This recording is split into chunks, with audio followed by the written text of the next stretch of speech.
কয়েকটি কেন্দ্রের vote OMR machine ও হাতে গণনার শেষে একই ফলাফল আসায় এখন যন্ত্রের মাধ্যমে গণনা চলছে। সবশেষ তথ্য জানাতে যুক্ত হচ্ছেন রাব্বি আল রাহিদ।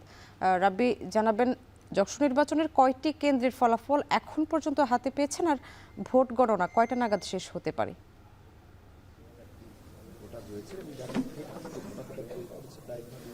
স্বামী, দেখছেন যে এই মুহূর্তে আমি রয়েছি জগন্নাথ বিশ্ববিদ্যালয়ের কেন্দ্রীয় ছাত্র সংসদ যশোর নির্বাচনের যে কেন্দ্রীয় কক্ষ রয়েছে সেখানে, এবং আপনি জানেন যে প্রায় 2 দশক পর অনুষ্ঠিত হয়েছে জগন্নাথ বিশ্ববিদ্যালয়ের কেন্দ্রীয় ছাত্র সংসদ নির্বাচন, এবং এই ছাত্র সংসদ নির্বাচন গত মঙ্গলবার অনুষ্ঠিত হওয়ার পর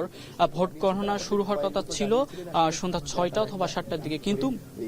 ওএমআর মেশিনে যে ভোট গণনা হওয়ার কথা ছিল সেই ওএমআর মেশিনে কিছু যান্ত্রিক ত্রুটির কারণে সেই যান্ত্রিক ত্রুটিকে ঠিক করতে বা সেই বিষয়ে সিদ্ধান্ত নিতে নির্বাচন কমিশনের সঙ্গে বৈঠকে বসে বিভিন্ন প্যানেলের যেসব পদপ্রার্থীরা রয়েছে তারা, এবং এরপর সিদ্ধান্ত হয় রাত 12টার দিকে যে ভোট গণনা হবে ওএমআর মেশিন এবং হাতে, এবং এই ওএমআর মেশিন এবং হাতে ভোট গণনার ফলাফল যদি একই হয় তাহলে পরবর্তীতে ওএমআর মেশিনে গণনা হবে, এবং এরপর কয়েকটি কেন্দ্রের ভোট গণনা ওএমআর মেশিনে হয়েছিল, এবং ওএমআর মেশিনে হওয়ার পর যখন দেখা গেছে যে ফলাফল একই দেখা গিয়েছে, তখন এখন বর্তমানে ভোট গণনা হচ্ছে ওএমআর মেশিনে।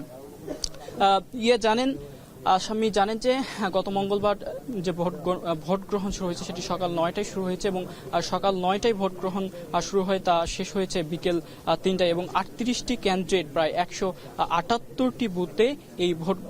ভোট গ্রহণ চলছে, এবং এই ভোট গ্রহণ শেষে বিশেষ করে মূল যে দুটি প্যানেল রয়েছে ঐক্যবদ্ধ জবিয়ান এবং আরেকটি হলো শিবির সমর্থিত যে প্যানেল রয়েছে, সেই দুইটি প্যানেলের যে ভিপি প্রার্থীরা রয়েছেন তারা সন্তুষ্টি প্রকাশ করেছিলেন। তবে এখন পর্যন্ত শিক্ষার্থীদের সঙ্গে কথা বলে জানা গেছে যে তারা জানিয়েছে যে এখন পর্যন্ত এই ভোট গ্রহণের পর ভোট গণনার নিরপেক্ষতা নিয়ে এখন পর্যন্ত কোনো ধরনের শঙ্কা নেই। স্বামী, দেখছেন যে এই মুহূর্তে আমি রয়েছি জগন্নাথ বিশ্ববিদ্যালয় যশোর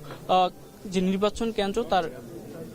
তার সামনে, এবং এখান থেকে দেখা যাচ্ছে যে একটি উৎসব মুখর পরিবেশ বিরাজ করছে, এবং সাধারণ শিক্ষার্থীরা এবং সাধারণ ভোটাররা এখন অপেক্ষা করছে যে নির্বাচনের ফলাফল কি হয়। স্বামী, জগন্নাথ বিশ্ববিদ্যালয় যশোর নির্বাচনের সর্বশেষ পরিস্থিতি জানালাম। যশোর নির্বাচনের খবর জানাচ্ছিলেন রাব্বি আল রাহিদ।